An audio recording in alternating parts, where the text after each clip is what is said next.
Greetings everyone, my name is Zetterville, and welcome back to my Let's Play of Make a Good Mega Man Level Contest 2, or Magmal 2 for short. During the last part, I entered the Tier 8 Grand Tower and completed the first 3 levels. Now, as promised, I'll be paying a visit to Nightman because I now have the necessary number of Noble Nickels in order to get the next upgrade. And by doing so, we get the Energy Saver.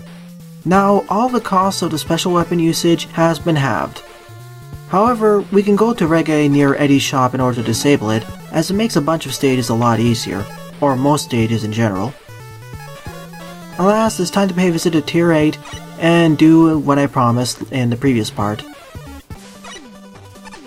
Once again, I reiterate my statement that I really enjoy this tower. It's one of the more unique hub worlds, up there with Tier 6 Battle Network / Cyberspace, as well as Tier X once we get to there.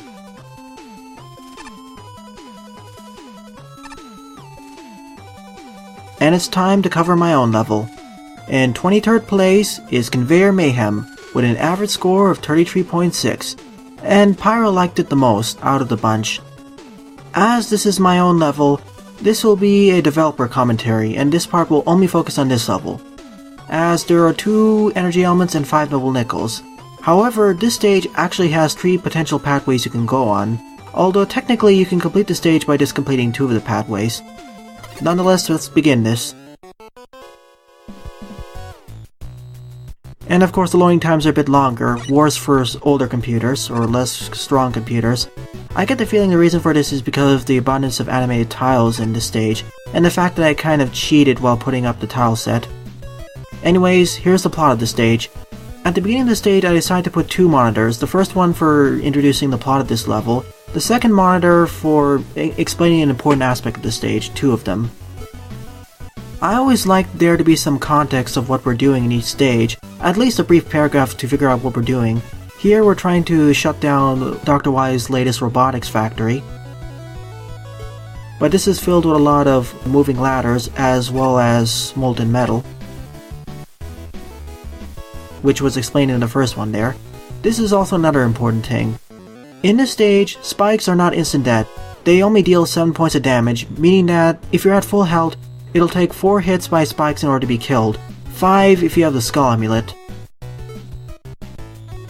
And I'm also explaining that it doesn't apply to other stages.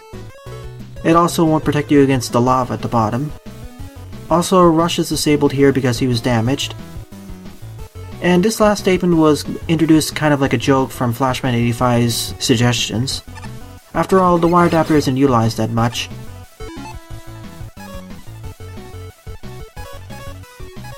And because of that reason, I made some tricks with wire adapter in a few places. But the reason why I disabled Rush is so that other special weapons and other utilities could get a better time to shine, especially the wire adapter in Super Arrow, and the Psycho Garne. Here's the main gimmick of this stage, the moving ladders. Now, as always, whenever you have a new gimmick you're introducing to a stage, you should always introduce it in a relatively safe environment. Like here, for example. Here, if you fail the moving ladder challenge, you can get up on the ladder on the other side. And the Fire Raton is easy to deal with, but here you're punished a lot more because of the Sniper Joe over there, or Hammer Joe. So I'm slowly elevating the challenges. Here, the only risk of failing the ladder challenge is falling into the enemy abyss, or the pit with enemies. Here it's a lot more dangerous with all the different types of enemies. And here it's even more dangerous because there's the chance of falling into a bottomless pit. But I decided to make it a little bit more lenient by putting those gyro platforms, the recolored ones. That way, even if you fall into the platform below, you still have a few seconds to jump out instead of instantly falling to a bottomless pit. And this is the first instance of the gyro platforms. If you're wondering why I used the Shadow Man tileset combined with the Flame Man tileset, it's because I really like those tilesets from the original games. That and my artistry and sprite skills are really terrible. Here I introduced the players over to the Crushers, which will be more utilized in the second pathway of this stage, as well as the Wall Bashers. I'm first introducing the fact that the Wall Bashers are in fact vulnerable to the Mega Buster of 5 shots and all, but I'll explain them more when I get to them. Also here I'm introducing the Conveyor Belts as well as the Fire Boys, as well as the Fire Caterpillars. Originally the Fire Caterpillars could fire up to 4 blocks away, but I decreased it down to 2 because it was so annoying. Now you have 2 choices to go on here. You could either go down if you don't have a special weapon, or you could use the wheel cutter in order to speed up the stage. If you're wondering why I picked the wheel cutter block here, it's because it's Napalm Man's weakness, who is the boss of this right pathway. The way I designed the stage was so that you could complete it by using Buster only. That's why all these shortcuts are optional in a way, outside the blocking the pathway to pathway 2. But I intended that to be a harder pathway, so it's kinda understandable. Another note about the wall bashers is that their chains are immune against all special weapons outside of the slash claw, so they'll deflect all bullets, as you see here. You need to do some precision shots at the bottom in order to destroy them. Although, personally speaking, I think I made the hitbox of the chain a little bit too far, so it's a little bit too precise, so I apologize for that. Although there's an easier way of dealing with them, which I will showcase in my second playthrough of the stage. I put slopes there because I felt it was a smoother transition. Here I'm trying to hint to the fact that if I go straight down on the right screen, it'll lead to a mini-boss. If I go to the right, it'll be a detour. And I put that PS there because I was worried that players may not have realized there was an alternate route in the previous room.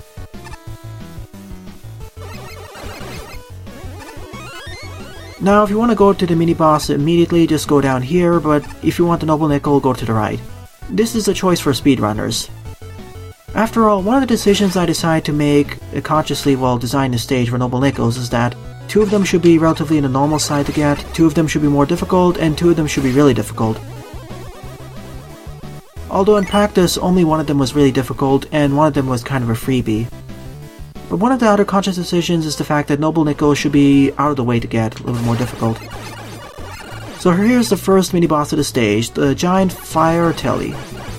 It has 4 different types of attacks, and the main way you can attack is when it gets down on below. The safest way to deal with the Super or the Giant Fire Telly is to get to the opposite side of the room it appears on. That way you won't get hit by its attacks.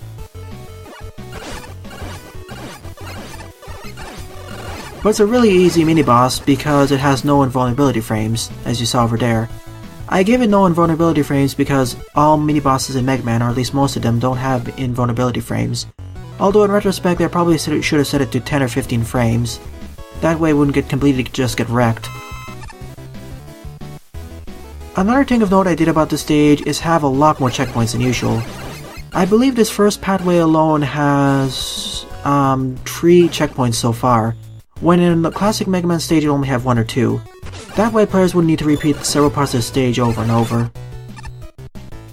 These shield caterpillars are completely immune against all special weaponry, excluding the Slash Claw, which I'll demonstrate over here, which just one-shots them.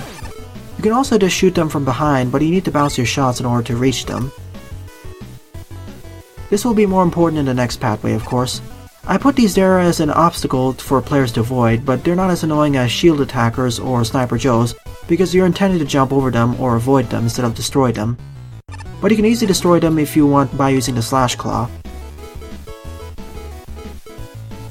And here's the third Noble Nickel of the stage. Well, I listed it as a third, but it's the second we've seen so far. The way you're intended to get it is to go on the other side of this room, loop around, and then get it from the other side. But if you're skilled enough, you can use stuff like the wheel cutter in order to reach it more quickly, which I'll demonstrate it over here.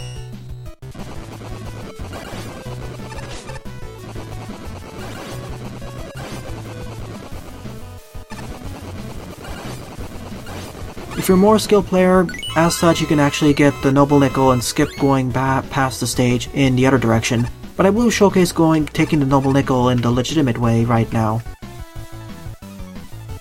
One of the other reasons why I made this stage have non-instant death spikes is because I was getting tired of all the Mega Man levels that had so much instant death. It really made the stage more frustrating for players like me, so to compensate I just made everything deal 7 points of damage instead, which was the default spike setting in Rock Force.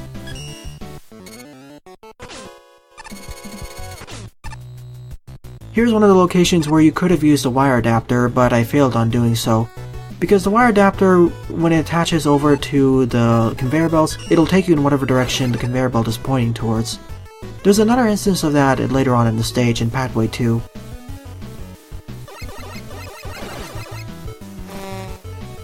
In order to complete the stage, go on to the left, but if you want to get the Noble Nickel Buster only, you have to go towards the right. Also, continuing on the stage progression, I introduced these Guts lifts earlier, in a safer environment, and now they're in a more dangerous one. That's gradually increasing the difficulty of the conveyor belts, as well as the moving ladders. After all, this stage's main gimmick are the conveyor belts, moving ladders, Guts lifts, etc., as well as crushers. We'll be seeing those more later. Also over here I'm introducing the fact of all those fire rollers, or whatever they're called. I put the block over there just in case so players don't get ambushed by the fire roller, so they can understand how the fire roller works, without getting just face tanked by them.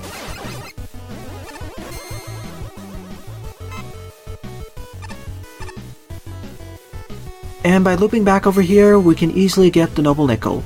But of course, if you're skilled enough with the wheel cutter, you can easily get it by taking the upper route and skip past it.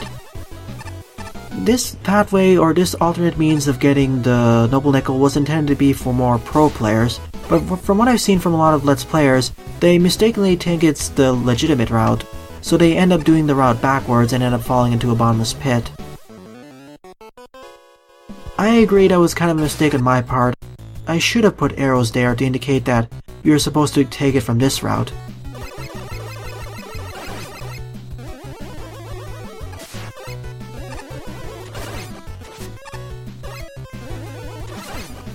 And this Noble Nickel as well as a freebie. This was kind of a mistake on my part. It should have been listed or moved on to the third and final pathway, because the final pathway, the one that leads to Crusher Joe, the second boss of the stage, doesn't actually have a Noble Nickel. That freebie should have been moved over there. Speaking of which, the boss of the first pathway, the first and second actually, is Napalm Man. The reason why I put Napalm Man as the boss of Conveyor Mayhem, the first boss that is because, as I referred to or referenced here, in my Magma 1 stage, Napalm Forest and Caves, which was an extended/remastered version of Napalm Man's stage, Napalm Man wasn't present as the boss fight, so I decided to make amends and put Napalm Man as the boss here. After all, he fits. He's a fire/explosion based Roadmaster, and this was a fire/factory styled Roadmaster stage. So Napalm Man has gotten a few upgrades. For one, he always turns around when attacking you. The other one is which he can actually throw napalm bombs over there, which actually release fire. That was actually an odd thing that wasn't present in the original Napalm Man fight. Why didn't Napalm Man actually have the ability to throw napalm bombs? So I rectified that mistake. Also, as you may have noticed, once Napalm Man goes down to a low enough health amount, he'll actually go into a berserk phase where the music speeds up and his attacks become much more aggressive. You may have seen it with all of the napalm firebomb throws going up from 3 to 5 to 7, as well as throwing up to 3 napalm bombs at once. Alas, that's the first pathway of Conveyor Mayhem, but there are 2 more to go through. Another thing that I took into account while making the stage was making it more speedrunner friendly, which I will showcase over here, one of which is to make several of these hallways so that you could utilize the super arrow better. After all, I really wanted players to utilize the super arrow because it was one of my favorite utilities in Mega Man 5. As such, the first screen alone has a lot of these hallways, so you can go through it using the super arrow and make minced meat out of most of these scenarios. I didn't want players to use the Rush Gen and Rush Coil in order to trivialize several challenges.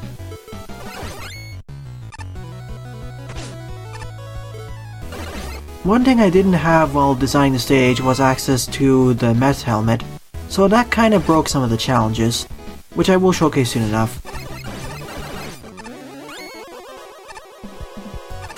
First, I'm going to show the pathway to this, or the entrance to the second and third pathway the legitimate way, or the normal way you're supposed to do it, as well as the speedrunner way.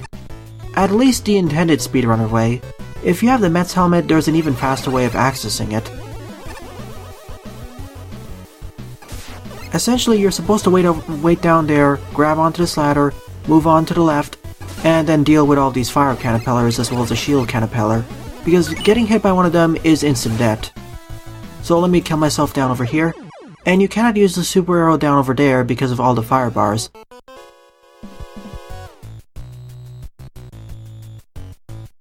Also, I put a checkpoint over here during the latter half of the stage's development, because I felt it was a bit too frustrating for players to restart the entirety of the stage if they fell into the molten metal below.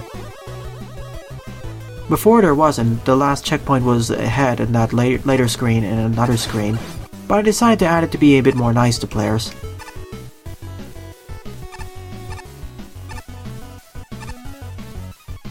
Well, okay, this wasn't actually present in the dev kit. In the dev kit, you could actually summon Sakugarne on the solid platforms, I mean the conveyor belts, but here you can't for some reason. Well, that throws a spanner into the works. Here's the alternate way of accessing the secret. Or, it would be. Like I said, you originally had access to the Sakugarne while on the conveyor belt, but now, in the final game, you don't. This is going to be a little bit difficult to show then. At least I can summon the Sakugarne over here.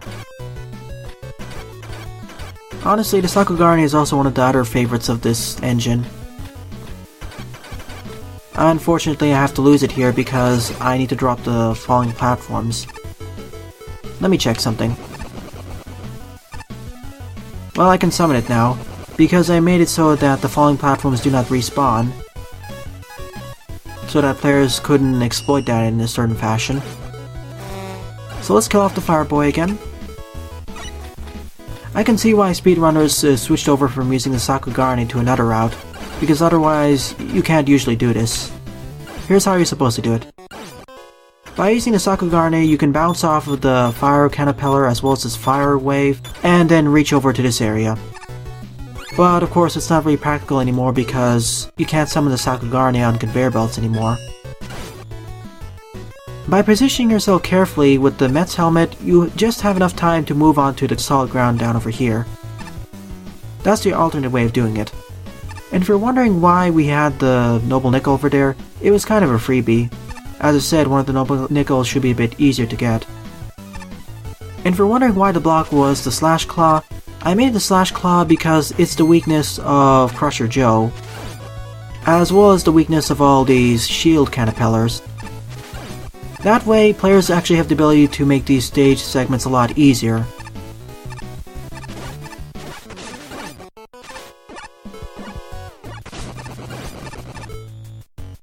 I made each of the blocks of each pathway the weakness of each particular boss. That way players always have the weakness order or weakness affiliation at their hands. Now pathways 2 and 3, the ones I'm going on, are the harder pathways. That's why you may notice the difficulty spiking much higher than on Napalm Man's path, or at least Napalm Man's right path, which I consider to be pathway 1 of this stage. And pathway 2 and 3 have another unique gimmick. Sideways Crushers. I took these from inspiration from Mega Pony as well as Mega Man Rock Force. Although it's more specifically from Mega Pony because in Mega Man Rock Force, they do not accelerate. Here they do. Now onto the second mini-boss of the stage. The Super Caterpillar, which actually has a crusher, or sideways crusher as introduced before. Honestly, this is my favorite mini-boss of the stage. It just looks so unique. Much better than the simple sprite hack of the simple sprite swap of the giant fire telly. It keeps moving up and down, firing all these cannonballs, and every so often it'll throw off its claw. And then once it gets on a low enough health, the small cannon on top will start firing small cannonballs.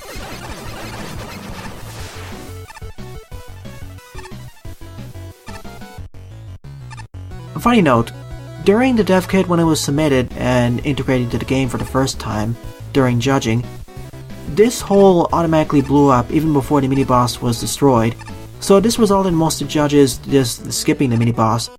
It also happened during Flashman85's stream. I don't know what caused this, even Pyro didn't know what caused this. It broke during import, basically, which was rather unfortunate. Also, I should have put the sign more to the right, because if you stand right over here, you can get hurt or just ambushed by the wall basher. That's a fault on my part. Anyways, by going on the left, we can fight Crusher Joe. By going on the right, we fight an upgraded Rodmaster, aka Napalm Man Mach 2. This was kind of an error on my part because it forces players to play through the stage 3 times. Or 2 times if they're smart enough with the exit utility. So I will go on the right route. So here's another conveyor belt type or guts lift type, the red ones. These will only activate when the player jumps on them. These were actually a late addition to the level. They were introduced due to a problem with the third pathway, which I will showcase eventually. Also, another issue with the stage that wasn't present during testing. Apparently that Talkhaus or bee-bitter can actually spawn off screen.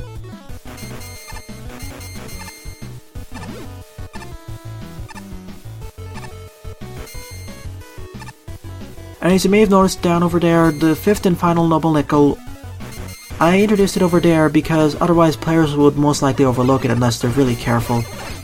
I designed that to be the hardest Noble Nickel of the stage to get, especially as you'll see soon enough why.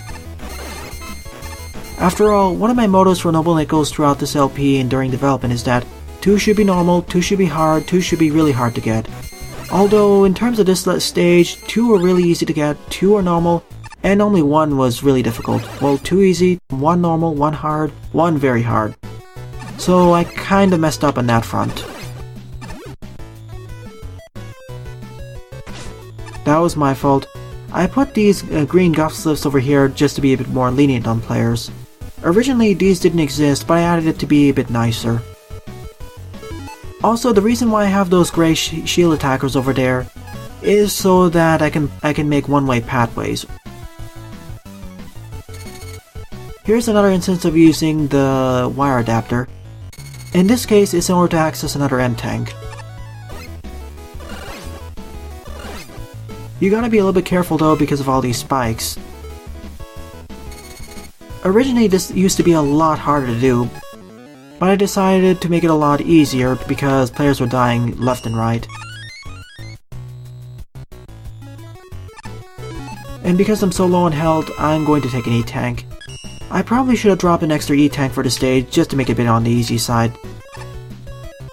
This room was one of the reasons why I made the spikes non-instant death. In addition to the aforementioned reason of why I really don't like instant death spikes, the other reason is so it allowed me to make challenges like these.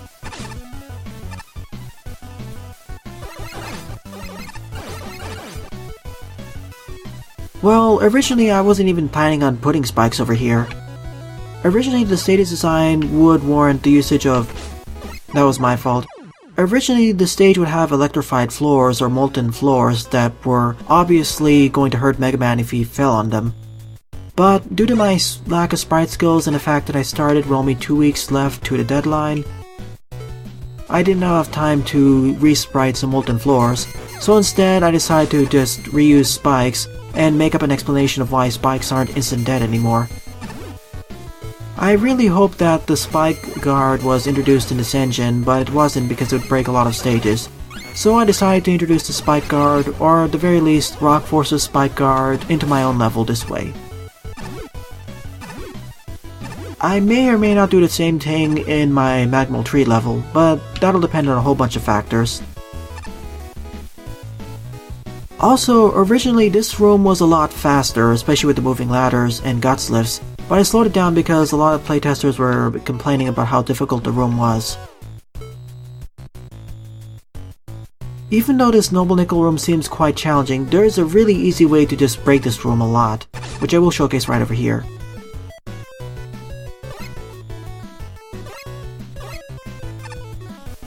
By just activating a super arrow right over here, you can hold left, and you can make it right onto the platform over here, keep sliding, and then you'll be able to access the 5th and final Noble Nickel. And then just ride the red guts lift, and you'll make it back over here. Now you just need to ride the ladders as well as the guts lifts back in order to complete this stage.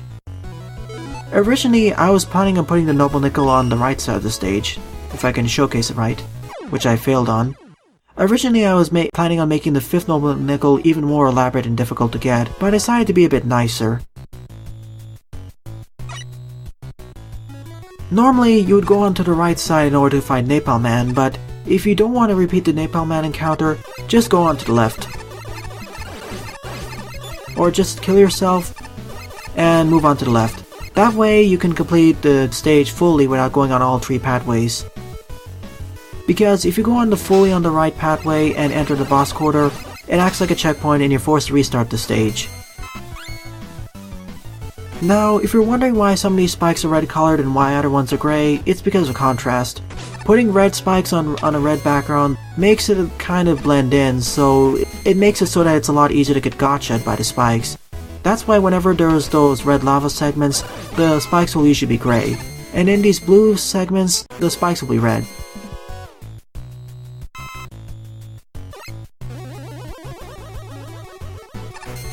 Time for the third and final segment of the stage, which utilizes a combination of the moving ladders and the crushers. Originally this segment was a lot more difficult, with 6 crushers at once, but a lot of my playtesters complained about it, so I nerfed the difficulty. And I totally agree, having 6 crushers alone made it super challenging. Plus the moving ladder was a bit faster too. If I were to make a hard mode version of the stage, I'll reintroduce the 6 crushers. It was doable buster only, but it was really punishing. Something else I haven't seen players do with these wall bashers is their weakness. You can actually pierce right through these maces by using a piercing weapon like, for example, the wheel cutter, as you see over here, and just make minced meat out of them because the wheel cutter is its secondary weakness. But something I haven't seen done from players is destroying the chain itself. Yes, you can actually just completely destroy the wall basher chains using the slash claw. I'm surprised players didn't think of using this, but I haven't seen any LP which has used the slash claw. I guess I didn't introduce it properly enough. I thought players would understand it based off the same fact that slash claw pierces right through the shield attackers and shielded enemies, so I thought players would make the connection that, hey, this is a guarded enemy, let me use the slash claw, but I guess I didn't introduce it properly. I probably should have made the wheel cutter also a weakness of the chains. This was the reason why I introduced the red guts lifts earlier.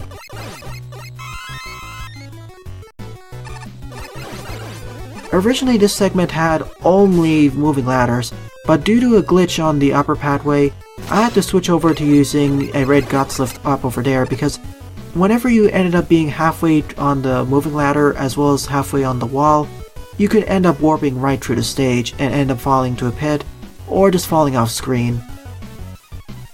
Basically, the upper conveyor belt over there used to house a ladder, but it was removed and converted to a red guts lift. That's why the red guts lift in the stage were kind of a late addition to the stage, and they were added as an obvious patch. Also, another glitch with the conveyor belts as well as the slopes. A minor one, but an unfortunate one. If you're also wondering why there are some pickups in each of the boss rooms, I took that as an inspiration from multiple ROM hacks. That way players actually have some fighting chance while fighting the boss, and if they repeatedly die, they'll eventually get enough weapon energy in order to utilize the final bosses or the boss's weaknesses. Although I probably should have put a large weapon energy over there instead of 2 small weapon energies. Alas, it's time to fight the second boss of the stage, Crusher Joe. I directly made him a much more difficult encounter from Napalm Man. Whereas Napalm Man was a boss focused more on timing and positioning, well specifically positioning, Crusher Joe is much more on reactions and timing. I'll write down the boss's pattern in the description below. So let's see if I can do it buster only.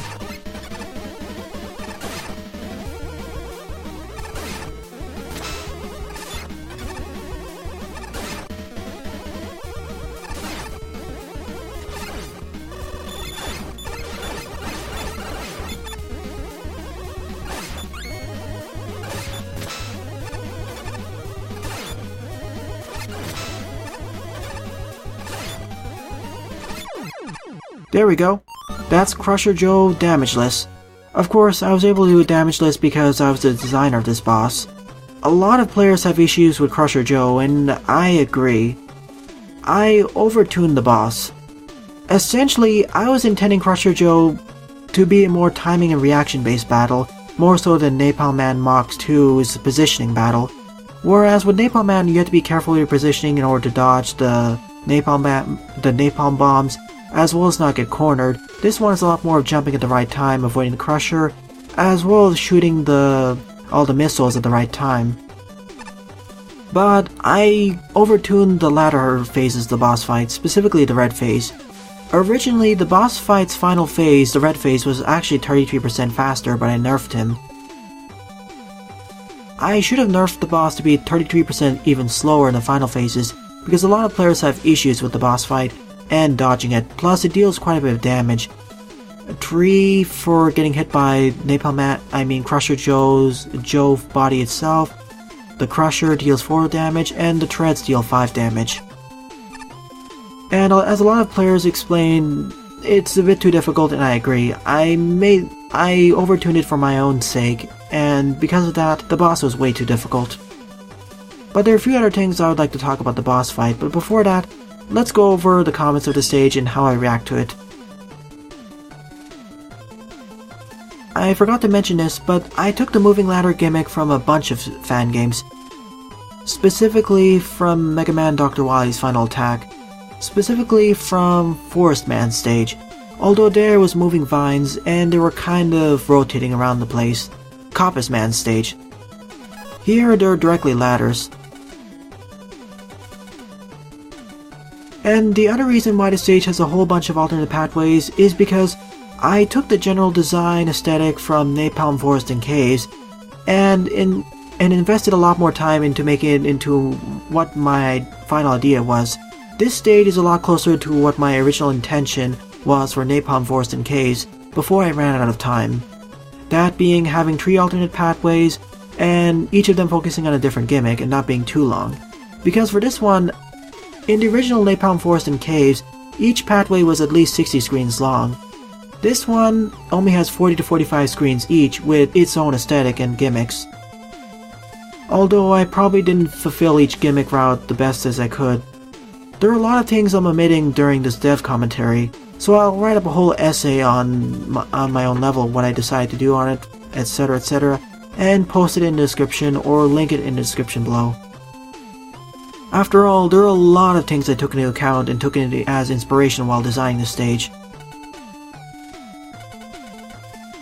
Honestly, I probably should have explored the sideways crushers as well as the red guts lifts more, especially the red guts lifts, because those were kind of a last day edition or last week edition.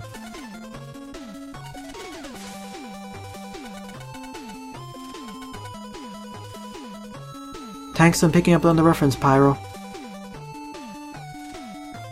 Honestly, I don't mind the hitboxes on Crusher Joe, it's just that I made him too fast and I didn't give enough of a tell of when he'll throw out the Crusher, because he randomly chooses when he'll throw out the Crusher. I'll explain that more, but basically he chooses, every time he makes it to one side of the room it increments a counter, and once that counter hits 2 or 3 and Crusher Joe is either in his green or yellow state, he'll decide to either throw out the Crusher or fire his missiles. Specifically, every 2 or 3 times he'll throw out the Crusher and then he'll fire missiles. But when he's in his red state, he'll go at least, it'll take either 1 or 2 times of moving across the room and then he'll fire the Crusher and then alternate to firing the missile, and vice versa. Even then though, I had to omit the third attack for Crusher Joe. Napalm Man Mach 3 had 3 attacks, those being the missiles, which I didn't showcase, the one where he throws the napalm bombs, and the other one where he throws all the fire bombs. Crusher Joe only has the ability of destroying the Crusher, as well as the missiles. Originally he was supposed to have a Gaia bomb attack, similar to the Gaia or Flappy viruses in Mega Man Battle Network. And I don't blame you, Joopy. I designed the stage to take at least 30 to 35 minutes to complete it for a completionist, but only 5 to 7 minutes for a normal player. After all, I really love Mega Man levels that have alternate pathways. I took inspiration from Mega Man 6 and Mega Man 7 in that way, but I really should have distinguished the third pathway more, specifically the left pathway for Napalm Man. Originally, I was thinking of making a Rush Marine segment that delved right into the molten metal, but I scrapped that idea because I felt that I was deviating too much from the norm established from the stage, the norm being all the conveyor belts, as well as the fact it would take too long to develop. And I agree, the Spike Cannon's hitbox was too problematic. The Chain's hitbox should have been smaller, and the Chain should have not have damaged Mega Man. And the Cannon mini-boss being skippable was a problem with the import. That wasn't my intention.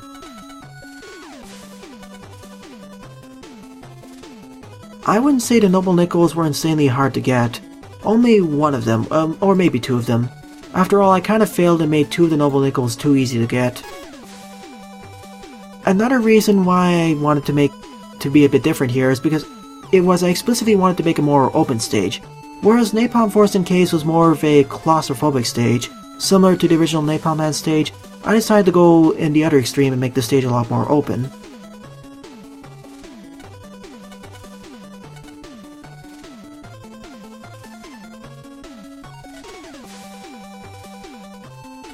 And I'll also showcase the player flavor text when the player dies. And yeah, there was also a mistake on my part where I forgot to label one of the pits correctly, so it ended up leading to nothingness. Another thing about this stage is the fact that I decided to make it a little bit more challenging than the average Mega Man level.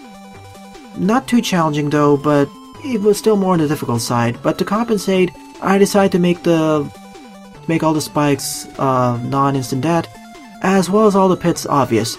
Every pit in the stage is labeled with molten metal. There are no non-labeled bottomless pits, outside of me failing to put pits properly.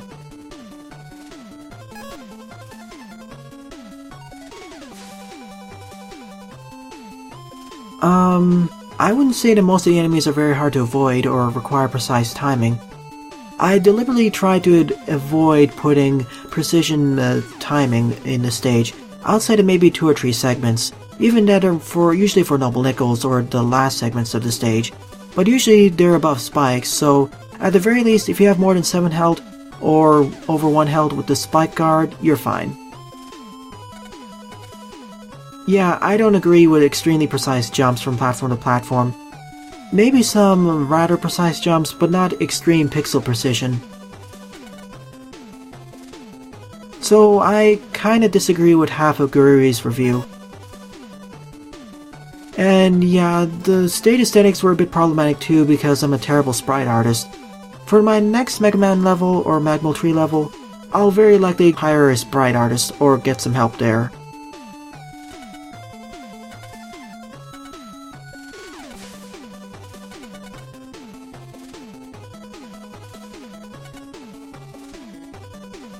And yeah, the third pathway that leads to Crusher Joe, that was the least developed upon.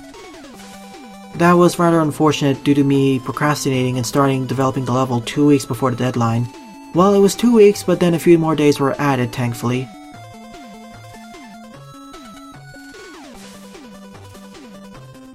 Yeah, there are a bunch of bugs that ended up passing by me and my playtesters, unfortunately, some of which with the screen warping, and I didn't design the moving ladders properly enough. I probably should have used arrays more. I would disagree with the aesthetic being that bad as well as the functional score, but oh well.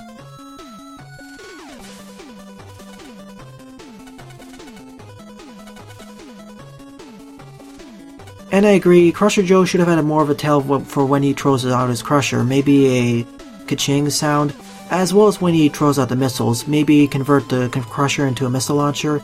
There should be more of a tail over there. The propeller fight was actually pretty exploitable. And another thing I forgot to mention, among all the other things, my apologies, was the fact that I misaligned a lot of Napalm Man's animation sprites. I'll put a full list of all of my comments in the description below, or in a document. But I thank you, A-Spark. I mostly agree with Snowrun Pyro, Jupy, and A-Spark's comment. I sort of agree with Angel's comments, and I mostly don't agree with Gururi's comments. Alas, that's most of my dev commentary for this stage, but there's a few other things I want to showcase about this level.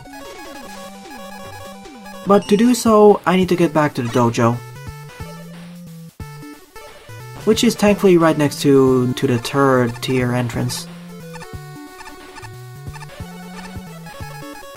Let's get over here. That's the wrong one. There we go. I would actually like to showcase each of the weaknesses for each of the bosses.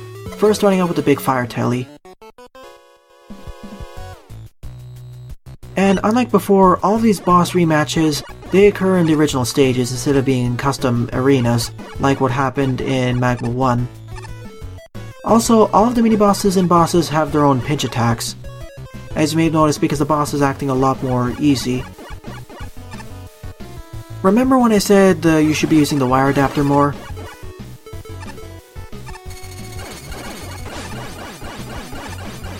The wire adapter is the weakness of the big fire telly, dealing 3 points of damage each, although I really should have buffed it because you can easily get ambushed by the big fire telly as shown over here.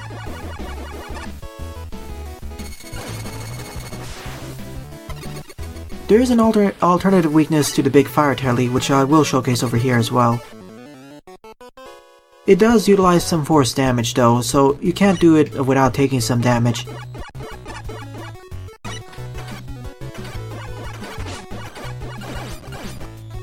The alternative weakness of the big fire telly is the Sakugarne, as showcased over here. It deals 2 points of damage each, but you can quickly bounce it on top of the big fire telly, so it makes minced meat out of the boss. Although most players I've seen have used either the wheel cutter, triple blade, or the hornet chase in order to defeat the boss. I probably should have nerfed those weapons and buffed the wire adapter against the boss. Speaking of which,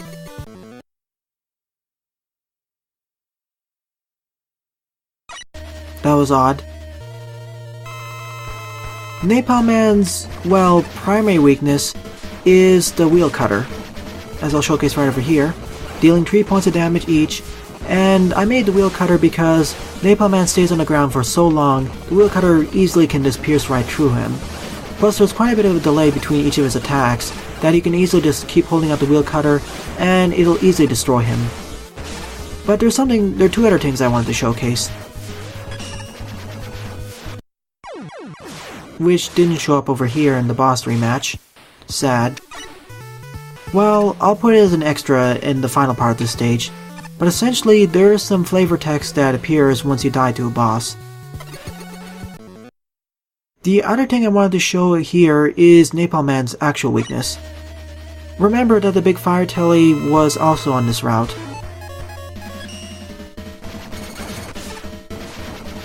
Napalm Man's actual weakness is the wire adapter.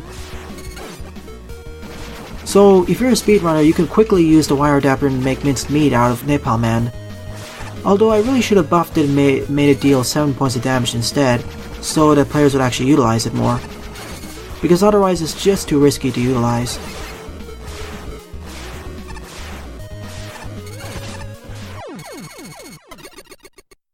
But I introduced this as to continue the joke from earlier, from where I introduced the stage.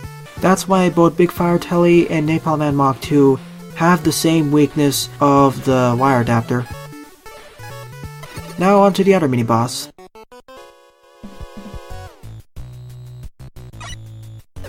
From what most LPers I've seen play through the stage do, they usually use the Hornet Chaser or the Triple Blade in order to just defeat the boss. And for good reason, because it deals 3 points of damage if all of them hit. That's all showcased right over here. You can completely make minced meat out of the boss using the Triple Blade. I should have nerfed it there. The intended weakness you're supposed to use against Super Caterpillar is actually the Super Arrow, which I will showcase soon enough.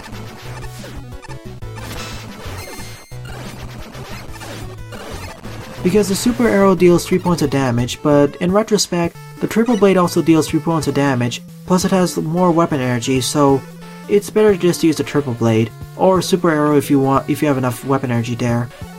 I should have nerfed the Triple Blade to deal 0.5 points of damage instead of 1, that way players will be more incentivized to use the Super Arrow.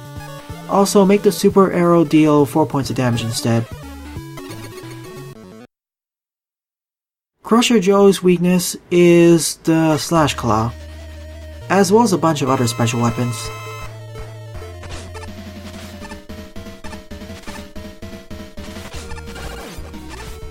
which deals 4 points of damage. Some other weaknesses for Crusher Joe are the Wheel Cutter, secondary,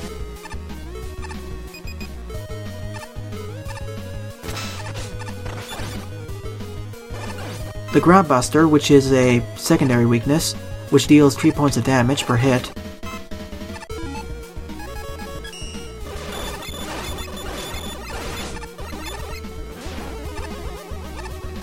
as well as the Sakugarne when I can get it out.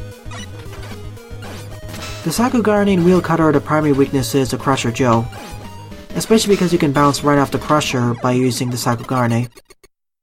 But there's something else I'd like to showcase for this boss fight.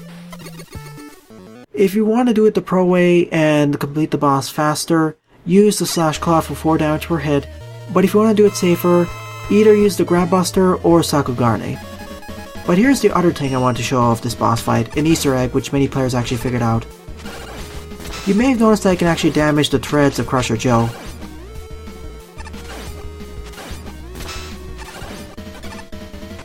If I can do it properly.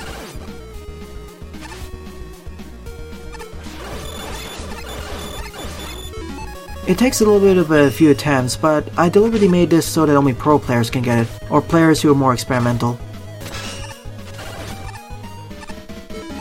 Time to use an E-Tank. Thankfully in the arena, or at least this test arena, you actually have infinite E and M tanks.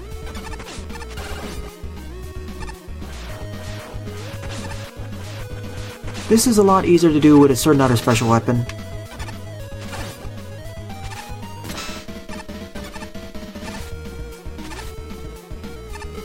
Here I'm really showcasing how crazy the fight can get when he goes red. There we go. If you hit the treads enough, Crusher Joe will basically become immobile and go in a panicky mood and repeatedly fire the Crusher on the other side of the screen. But as you notice right over here, he cannot turn it all, so depending on where you destroy the treads, it either makes the fight a cakewalk like here, or makes it even more difficult if he's on one side of the room and he's firing on the other side. I made this an Easter egg for more pro players to get, but what ended up happening is the introduction of a certain contrast entry weaponry called the Force Beam, which deals the same amount of damage or same damage type as the Wheel Cutter, or rather the Slash Claw, but it deals a lot of damage per second, so players could easily destroy the treads, and quite a few players thought it was a bug, but no, it was deliberate. It was supposed to be for Easter egg in order to make the boss easier and to make it a bit more hilarious, but it didn't work out the way I intended. I should have made it so that Crusher Joe's Crusher came out a lot slower, but hindsight. Well, that's my long dev commentary on Conveyor Mayhem. Honestly, I kind of made it to make it more of a redemption of Napalm Forest and Caves, and to be quite honest, I thought it would place in Tier 5 or Tier 6, and I thought a stage we covered earlier, that being Joe Man, would actually place in Tier 7 or Tier 8, but the reverse happened. Something similar happened with Gutsman's Asteroid, but we'll get to that in Tier 9. So I'm quite happy with where this level placed. And honestly, I'll take all the design suggestions and things I learned from this Magmal 2 entry and place it into my Magmal 3 entry. It was quite a blast to play through and create the stage. And if I had the capability to do so, I would do it again. Maybe remake the stage and make it a bit better. Maybe make it more of a traditional Mega Man level. Well then, in the next part, I'll delve deeper into the Tier 8 Grand Tower. Well then, thanks for watching, and have a nice day. Toodles!